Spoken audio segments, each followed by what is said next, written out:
দীর্ঘ 11 বছর পর উৎসব মুখর পরিবেশে নেত্রকোনার আটপাড়া উপজেলা বিএনপির দ্বিবার্ষিক সম্মেলন অনুষ্ঠিত হয়েছে। প্রতিনিধি গোলাম কিবরিয়া সোহেল জানান, শনিবার সকালে আটপাড়া অডিটোরিয়াম হল রুমে এ সম্মেলনের আয়োজন করে উপজেলা বিএনপি।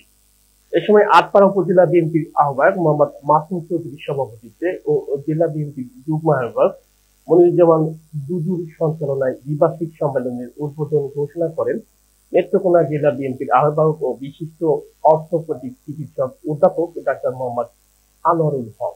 এ সময় প্রধান অতিথি হিসেবে বক্তব্য রাখেন বিএনপি জাতীয় নির্বাহী কমিটির ময়মনসিংহ বিভাগের সাংগঠনিক সম্পাদক শরীফুল আলম।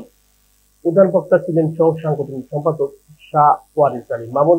বিশেষ অতিথি হিসেবে বক্তব্য রাখেন ময়মনসিংহ বিভাগের সহ সাংগঠনিক সম্পাদক আবু ওয়াহাব আকন্দ, জেলা বিএনপির সদস্য সচিব ডাক্তার মোহাম্মদ রফিকুল ইসলাম হিলালি, সাবেক সংসদ সদস্য ও জেলা বিএনপির সাবেক সভাপতি বীর মুক্তিযোদ্ধা আশরাফ উদ্দিন খান, সিনিয়র যুগ্ম আহ্বায়ক অ্যাডভোকেট মাহফুজুল হক, সাবেক সাধারণ সম্পাদক আহলাদ আবু তাহের তালুকদার এবং জেলা বিএনপির যুগ্ম আহ্বায়ক মুজিবুর রহমান খান সহ অন্যান্যরা। সম্মেলনের দ্বিতীয় পর্বে অনুষ্ঠিত হয় কাউন্সিল অধিবেশন। এতে সভাপতি পদে 2 জন এবং সাধারণ সম্পাদক পদে 3 জন প্রার্থী প্রতিদ্বন্দ্বিতা করেন।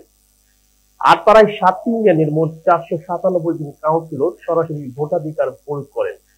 ভোট গণনা শেষে ঘোষণা করা হয় সভাপতি পদে 337টি ভোট পেয়ে মামুন চৌধুরী এবং সাধারণ সম্পাদক পদে 253 ভোট পেয়ে রফিকুল ইসলাম রফিক নির্বাচিত হয়েছেন।